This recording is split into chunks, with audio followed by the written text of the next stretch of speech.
이스라엘 역사상 가장 위대한 왕을 다윗 왕이라고 합니다. 다윗 왕이 위대하다 하면 아까 광고 시간에도 말씀드렸습니다만 위대하다 아니면 사업에 성공했다 아니면 학문적으로 큰 업적을 이루었다 그러면 산전수전 다 겪어요. 제가 산전수전 다 겪은 다윗이다고 페이스북에 올렸더니 어떤 분이 그럽니다. 공중전은 안 겪었나요? 그러니까 인생이 공중전까지 있는데 그만큼 어렵다는 거예요. 대통령이 된다고 하는 것, 국회의원이 된다고 하는 것, 아니면 동네의 구의원, 보잘것없어 보이지만 그 자리 하나 올라가는데도 엄청난 동네 경로당에 유치원에 어린이집에 할머니, 아주머니, 어머니들의 별소리, 해괴망측한 소리 다 들어야 돼요. 그럼 그 중에 사실이 맞는가? 그러면 사실은 사실 많지 않죠. 거의 다가 헛소문이에요. 그리고 사실이 아니에요. 담임 목사도요, 이 자리에 앉을 정도가 되고 서울에 십자가가 세워지고 그리고 그 이름이 어느 정도 검색을 했을 때 나올 만한 목사가 된다고 하면요, 더럽고 추한 모든 소리를 다 들어야 돼요. 나도 모르는 새로운 정보들이 있어요. 정말 그런 말도 있어. 와, 미국 갔더니요, 내가 재산이 많대요.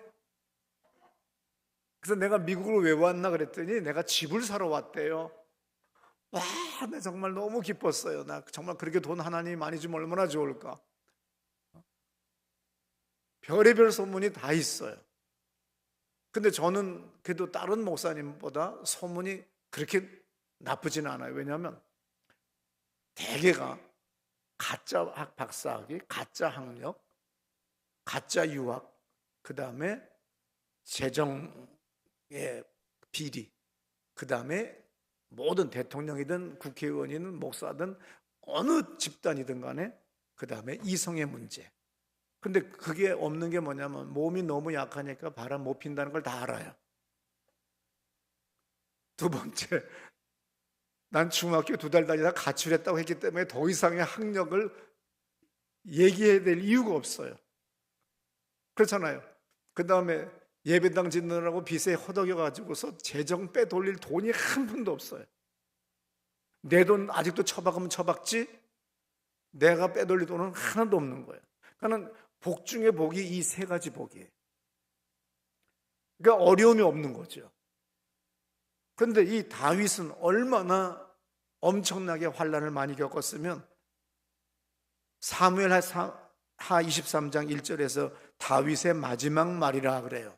그런데 중요한 것은 다윗은 어려움을 많이 겪었는데도 불구하고 그 참담함, 그 환난, 뭐 다사다난이라고 하는 말은 너무 고상한 말이고 참혹한 일들을 너무 많이 겪었습니다. 그런데도 불구하고 마지막 죽을 때 이분은 하나님의 은혜가 얼마나 컸는지 하면서 지난 수십 년 전의 일까지 바로 어저께 일어난 일을 기억하듯이 그렇게 이야기를 해요. 들어보시겠어요? 이는 다윗의 마지막 말이라. 이새의 아들 다윗이 말하며 높이 세워진 자, 야곱의 하나님께로부터 기름 부음 받은 자, 이스라엘의 노래 잘하는 자가 말하노라.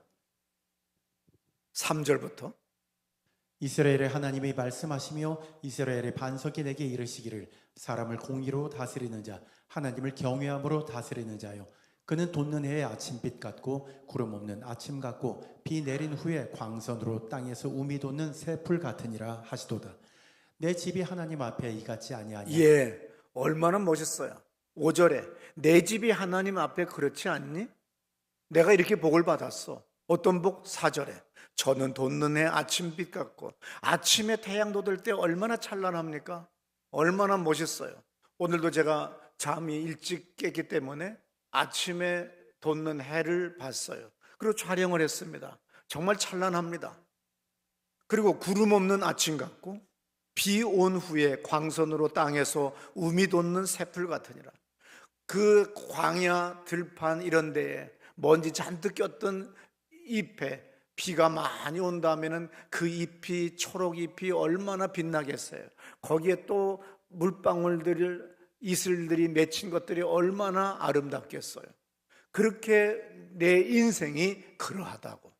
우리 집이 그렇지 않아? 이렇게 사람들에게 동의를 구할 정도로 자기는 하나님의 큰 은혜를 받았다고 얘기합니다. 근데 다윗 왕이 그럼 자기 개인의 능력, 자기 개인의 지혜, 총명, 아니면 자기의 지도력 이런 것 때문에 위대한 사람이 됐느냐? 그렇지 않다는 걸 분명히 자기의 회고에서 말합니다. 사무엘하 23장 8절에 보면 다윗의 용사들의 이름이 이러하니라 그러면서 용사들의 이름이 쭉 나와요. 그러면서 23장 39절에 한 사람 한 사람을 다 이야기한 다음에 마지막 39절에서 햇사람 우리아라 이상 도압이 37인이었더라. 37명이 자기의 생애에 얼마만큼 어떻게 헌신해주고 희생해주고 자기가 왕이 되도록 도와줬는지를 하나하나 일거수일투족을 바로 어제 저녁에 텔레비전 연속극 드라마 본 거와 같이 그거 기억한 것처럼 그렇게 생생하게 이야기하는 장면입니다. 다윗이 말하는 것은 하나님의 축복과 형통의 길이라고 한 건 뭐냐? 만남의 복이라는 거예요. 인생이란 뭐냐? 만남의 복인 거죠. 그 사람들과의 관계에서 운명은 결정되는 거예요. 왜 이 사람이 이렇게 됐느냐? 어디서 괴상한 놈 하나 만나서 그렇게 된 거예요.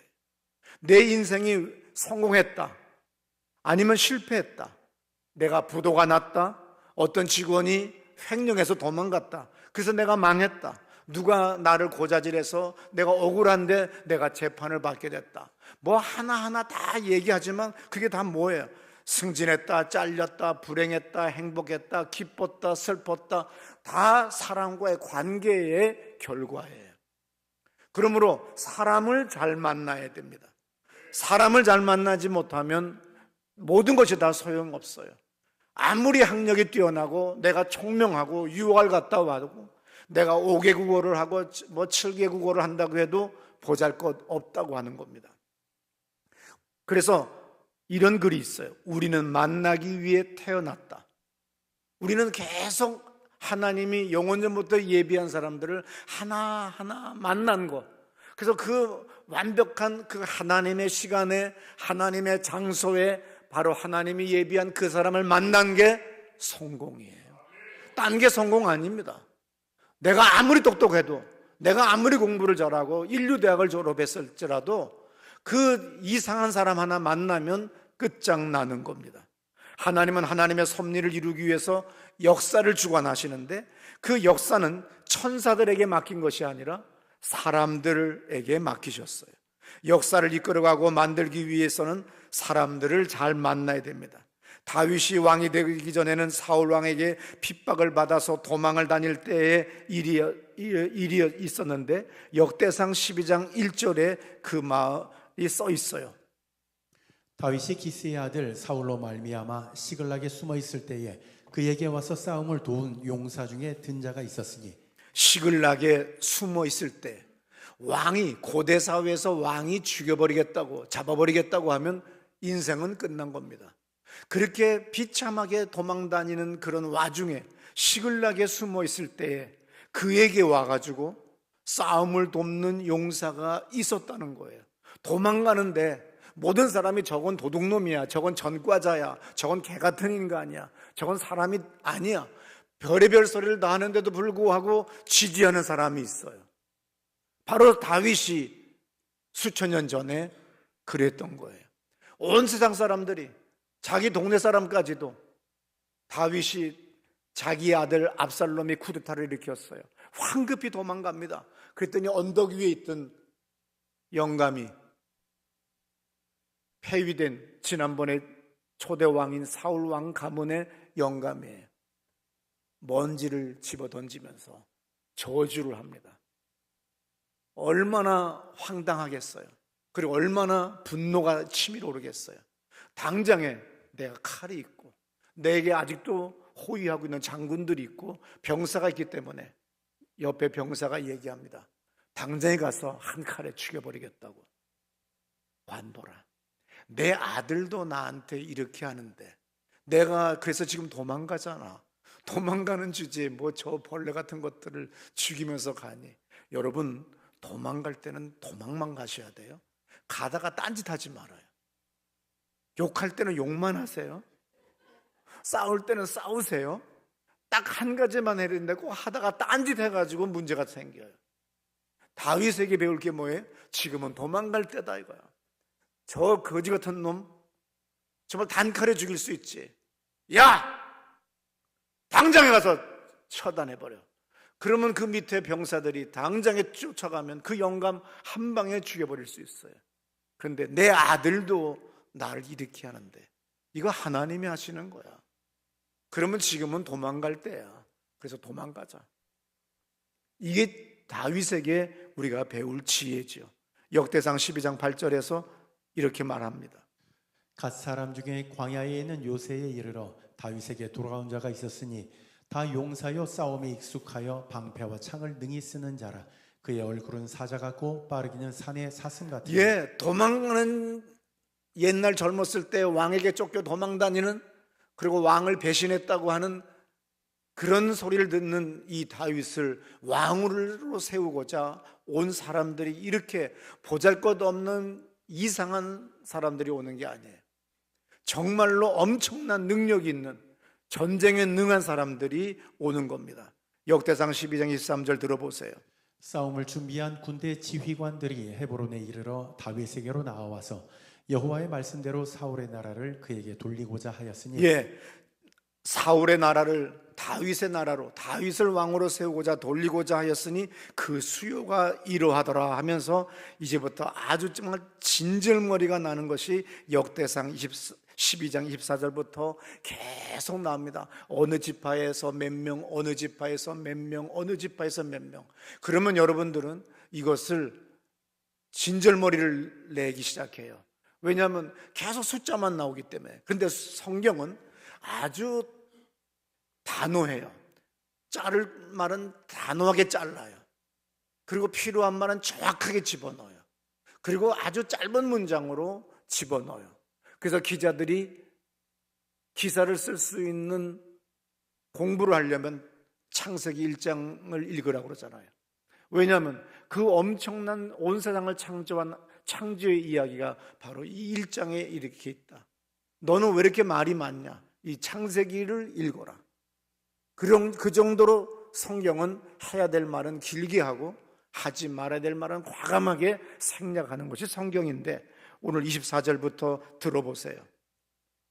유다 자손 중에서 방패와 창을 들고 싸움을 준비한 자가 6,800명이요 시므온 자손 중에서 싸움하는 큰 용사가 7,100명이요 레위 자손 중에서 4,600명이요 아론의 집 우두머리 여호야다와 그와 함께 있는 자가 3,700명. 예를 들어서 여러분들이 이것을 진절머리를 낸다고 하지만 여러분이 학원을 만들었다든지 세탁소를 했다든지 아니면 부동산 회사, 식당을 했다든지 무슨 회사를 만들었어요. 조그만 거. 그런데 여러분들의 회사에 여러분들의 남편 아니면 여러분들의 아들, 여러분들의 그 가족이 조그만 가게를 열었는데 그 가게에 오는 사람이 예를 들어서 유다 자손 중에서 구리시에서는 3,835명이요 휘경동에서는 1,235명이요 이문동에서는 몇백 명이요 이렇게 나간다고 한다면 눈이 뒤집어지기 시작하지요. 번쩍하잖아요. 이 부분을 읽어야 돼요. 이 부분을 여러분이 지나가고 진절머리 난다고 하니까 그렇게 사는 거야. 사업이 안 되는 거야. 그런데 나의 이 사업에 전라남도 광주에서는 몇백 명이 우리 회사에 가입이 됐습니다. 저 경상남도 진주에서는 몇백 명이 가입을 했습니다.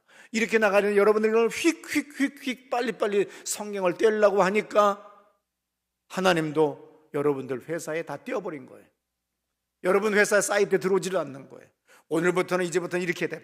6,800명의 침을 튀어가면서 7,100명이요 4,600명이요 그런데 중요한 것 32절에 이사갈 자손 중에서 시세를 알고 마땅히 행할 것을 아는 두목이 200명이요 여러분 내가 무엇을 해야 될지를 정확하게 아는 거 오더라도 어디서 이상한 것들 미친 것들 정신 나간 것들, 헛소리 하는 것들이 오는 것이 아니라 정말 시세를 알아 내가 무엇을 해야 될지를 분별할 줄 아는 판단력 있는 사람이 온다는 거예요. 그러면서 그런 사람이 두목급, 리더급만 200명이에요. 주책 맞은 것들 많이 오면 정말 재수 없습니다. 여러분들의 직장이든 교회든 사업이든 정치를 하든 무엇을 하든 간에 정말 시세를 알아야 돼요. 내가 무엇을 해야 되는지, 어떤 말을 해야 되는지를 알아야 돼요.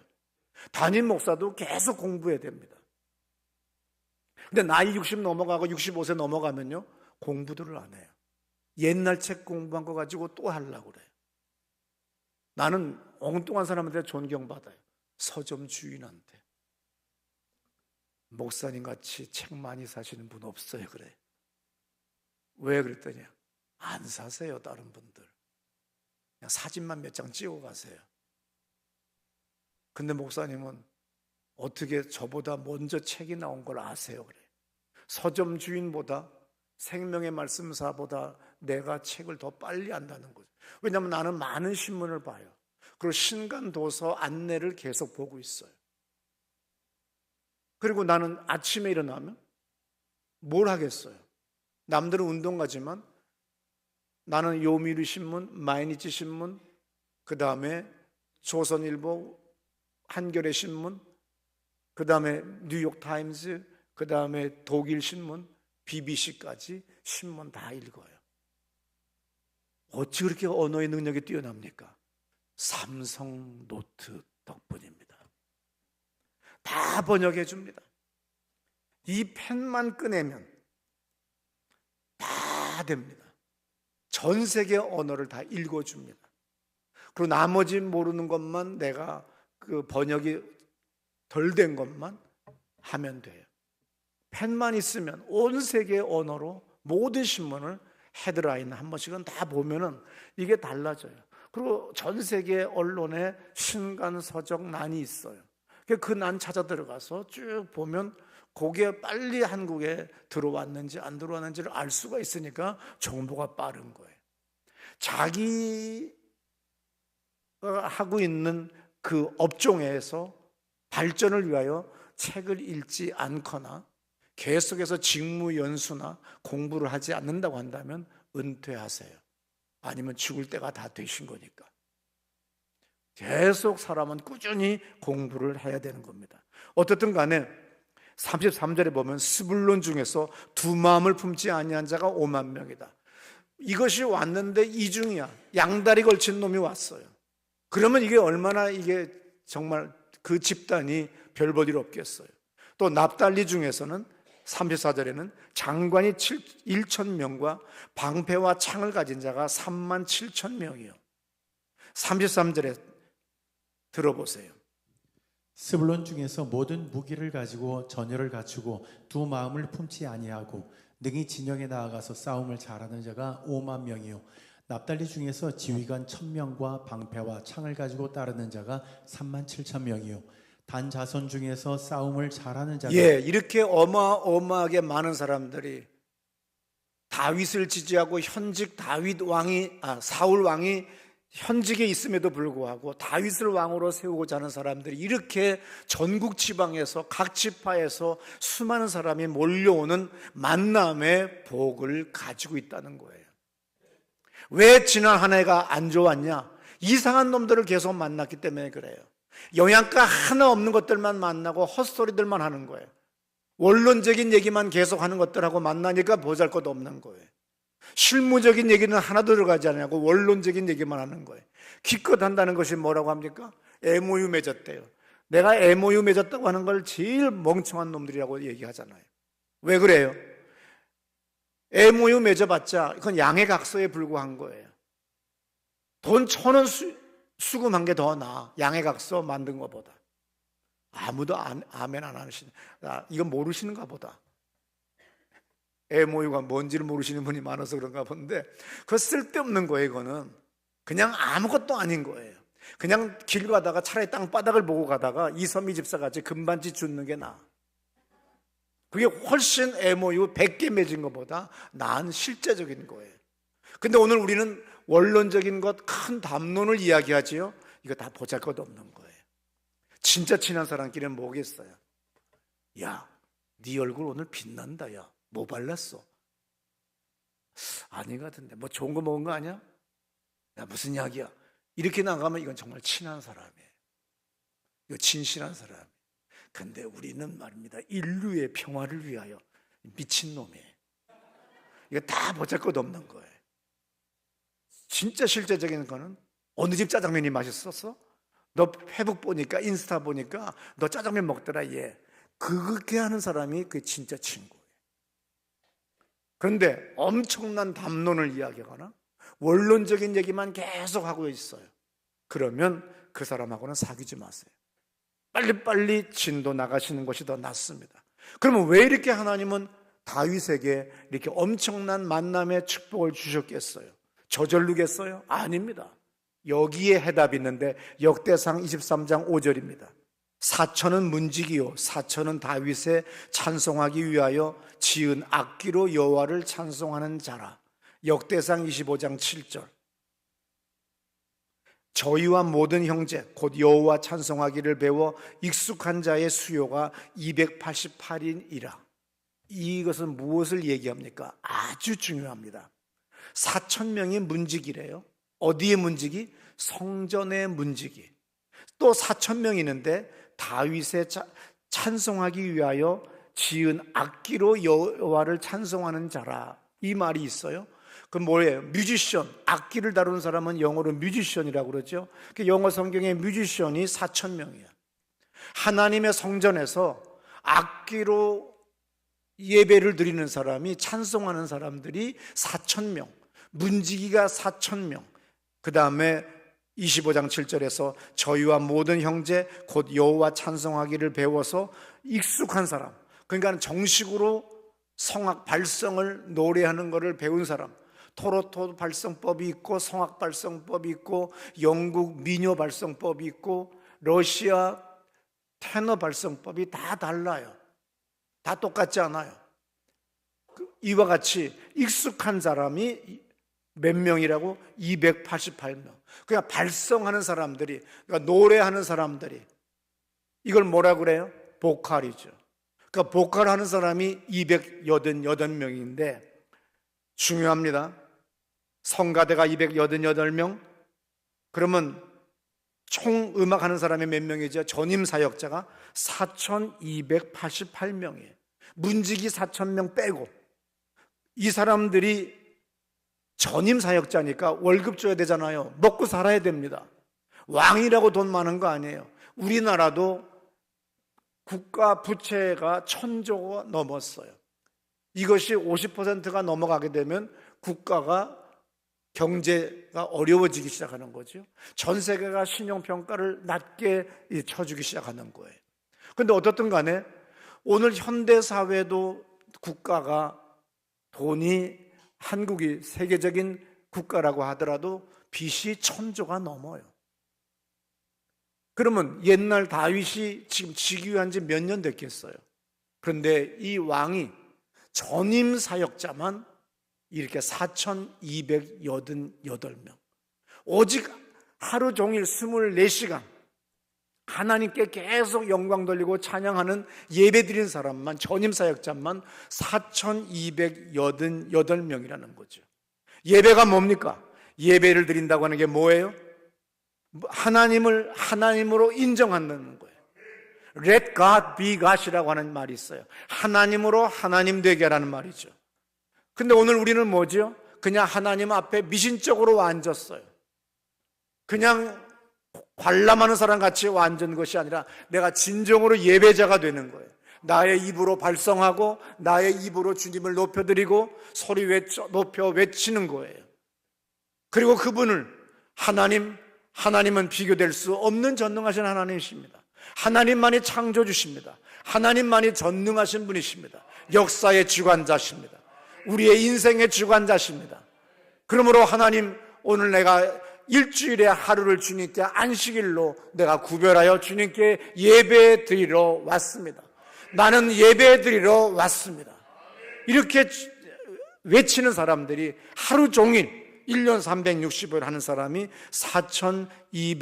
288명이라는 거죠. 예배는 그 어느 것과 타협하지 않는 거예요. 우리 그 교회가 당연히 어렵지요. 팬데믹 때 어려웠어요. 그러나 교회 문을 닫는다는 것은 나의 신앙관에서는 그거는 용납 못해요.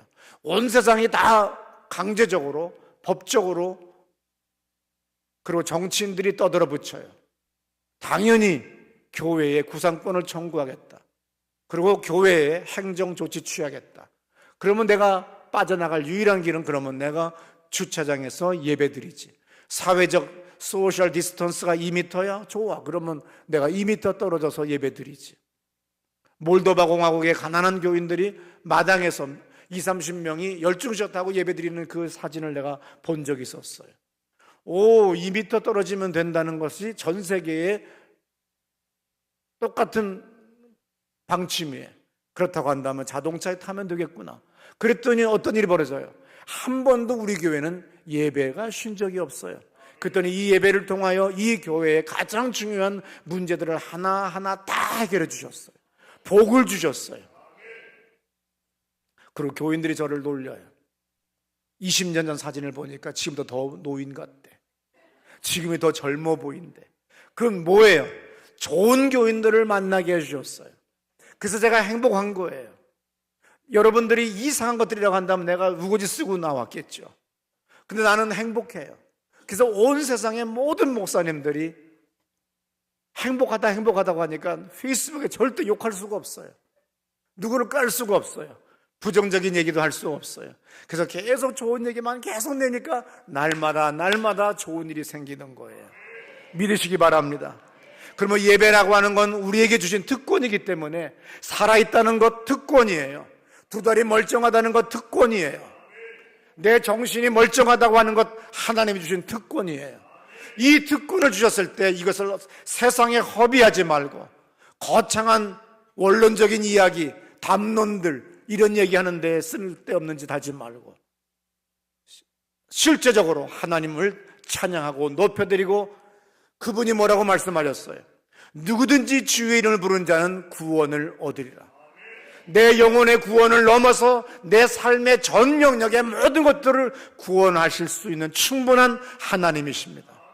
근데 우리는 어리석게도 당장에 망해버릴 다음 달에 부도나는 그 회사의 사장을 갑으로 여기고 나갔더니 내 인생이 비참해지는 거예요. 전능하신 하나님에게 나의 초점을 맞추셔야 됩니다.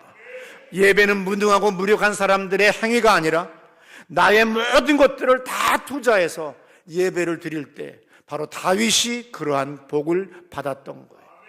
그의 신앙이 도망자 신세지만 그 150편의 시편 중에서 개탄시라는 게 있어요. 우리 이제 신학교 다니는 사람들은 그걸 개탄시라고 그래. 탄시, 개탄시. 개인 탄원시는 개탄시. 길게 얘기하면 귀찮으니까 그래서 개탄시는 71편 무슨 편 몇 편에서 쭉 분류가 돼 있어요. 찾기가 쉽게 만들어 놨어요. 그러면 거의 다가 평안한 날은 없어요. 다윗이 마지막 날이고 내 인생이 이렇게 좋지 않니 하지만 사실은 은혜를 받았기 때문에 좋은 날들이지 그 죄의 정상의 자리 어느 직급이든 아니면 어느 직종이든 어느 사업이든 거기 정상에 갔다고 하면 사람은 험한 꼴 다 본 겁니다. 그 험한 꼴을 다 봤지만 그 가운데서도 항상 잊지를 않아요. 자기의 모든 것들을 다 탄원한 다음에 실토한 다음에 마지막에는 주님을 찬양합니다. 주님의 찬란한 영광을 내 입술에 가득히 채우겠습니다. 내 입을 크게 벌려 주님을 높여드리겠습니다.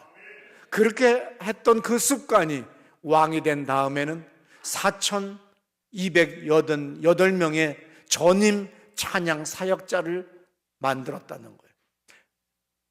예산이 얼마나 쓸 때가 많아요. 지금도 얼마나 예산들이 각 부처마다 쓸 때가 많겠어요. 그때는 가난한 시대입니다. 근데 4,288명을 오직 예배만 드리게 하는 데에 썼다고 하면 이건 정말 엄청난 낭비입니다. 믿음 없는 사람들이 봤을 때 미친 짓이에요. 어리석은 짓이에요. 근데 그 어리석은 짓 모든 사람들이 손가락질하는 그 짓에 오늘 다윗은 33년 동안 24시간 하루 조용히 찬양을 하게 했어요. 이것이 바로 다윗의 위대함입니다.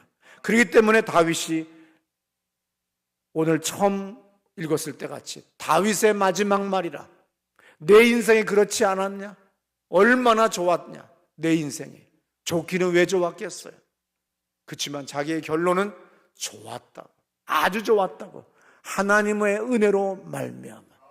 왜냐하면 만남의 축복 때문에. 그 만남의 축복은 어떻기 때문에? 바로 하나님을 늘 찬양하고 하나님을 인정하고 늘 하나님 앞에 엎드렸던 거예요. 이제 2025년 저절로 오는 것 아닙니다. 하나님이 나에게 기회 주셨을 때 헌신하셔야 돼요. 사무엘하 23장 4절의 말씀을 다시 한번 들어보세요. 그는 돋는 해의 아침빛 같고 구름 없는 아침 같고 비 내린 후에 광선으로 땅에서 우미 돋는 새풀 같으니라 하시도다. 내 집이 하나님 앞에 이같이 아니하냐? 하나님이 나와 더불어 영원한 언약을 세우사 만사에 구비하고 견고하게 하셨으니 나의 모든 구원과 나의 모든 소원을 어찌 이루지 아니하시랴. 네, 요한복음 4장 23절부터 24절에 보면 하나님은 영이시니 예배하는 자가 신령과 진정으로 예배할지니라고 하는 말씀이 있어요. 신령과 진정이 뭐예요? 오늘 다윗이 그 예전에 이렇게 4288명의 전임 찬양 사역자들을 두고 하나님 앞에 33년간 하루 24시간 쉬지 않고 예배를 드리는 그 열심, 그런 것들이 바로 신령과 진리예요.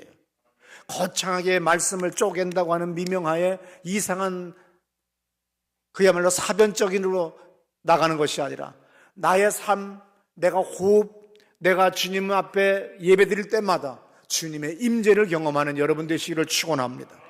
사도 바울이 로마서 12장 1절부터 이렇게 말씀하셨어요. 그러므로 형제들아, 내가 하나님의 모든 자비하심으로 너희를 권하노니 너희 몸을 하나님이 기뻐하시는 거룩한 산 제물로 드리라. 이는 너희가 드릴 영적 예배니라. 너희는 이 세대를 본받지 말고 오직 마음을 새롭게 함으로 변화를 받아 하나님의 선하시고 기뻐하시고 온전하신 뜻이 무엇인지 분별하도록 하라. 새해에는 많은 사람들이 결단합니다. 많은 것들을 꿈꿔요. 많은 목표들을 가지고 있지만, 그러나 그 무엇보다도 예배에 최선을 다하는 여러분 되시기를 축원합니다. 어리석은 인간은 새해 결심을 했는데 뭐라고 결심했냐면 주일 예배 가는 거를 줄인다. 둘째, 교회에서 시간 보내는 걸 좀 더 줄인다. 이거는 뭐예요? 정신없는 소리인데, 나는 망할 것입니다.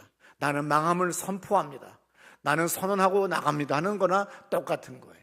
1분이라도 예배를 더 드리겠다. 내가 1분이라도 한 번 더 예배당을 나오겠다. 1분이라도 내가 와서 앉아 있겠다. 이 정신이 돼야 돼요. 목사니까 당연히 예배당에 있는 거 아닙니까? 아니에요. 적어도 이 정도 크기가 됐고 서울에서 또 이 정도가 되면 목사도 그렇게 교회에 예배당 나오지 않아요. 나는 시도 때도 없이 배란간 출몰하기 때문에 교인들이 언제나 비상을 걸고 있어요. 9시 기도회든 11시 기도회든 밤 9시 기도회든 언제 내가 나타날지 몰라요. 그리고 언제든지 출석을 체크해요. 저가 열심히 기도하면 들어왔다가 방해될까 봐 내가 열심히 다시 또 뛰어나가죠. 그러면서 나는 늘 주님의 곁에, 그리고 남들이 볼 때는 참으로 보잘것없지만 이 커튼이 쳐들려 있을 때 그 햇빛이 깊이 들어오면 그 자체가 은혜예요. 저 빛의 가치가 얼마나 되겠어요? 내 가진 빛의 문제가 더 클 것이고 내가 가진 세상의 문제가 더 커 보이겠지만, 그러나 그 예배당 안에 들어온 햇빛 하나까지도 소중하고 귀한 거예요. 교인 하나하나 모든 것들이 다 귀하게 여겨지는 거예요. 그랬을 때 그 영혼이 사는 거고, 그런 예배가 신령과 진리로 예배 드리는 겁니다. 새해에는 결단하셔서 예배에 최선을 다하는 여러분 되시기를 축원합니다. 우리 다 자리에서 일어나셔서 하나님, 나의 예배를 받아 주시옵소서. 하나님, 내가 주님을 경배하러 주일마다 옵니다.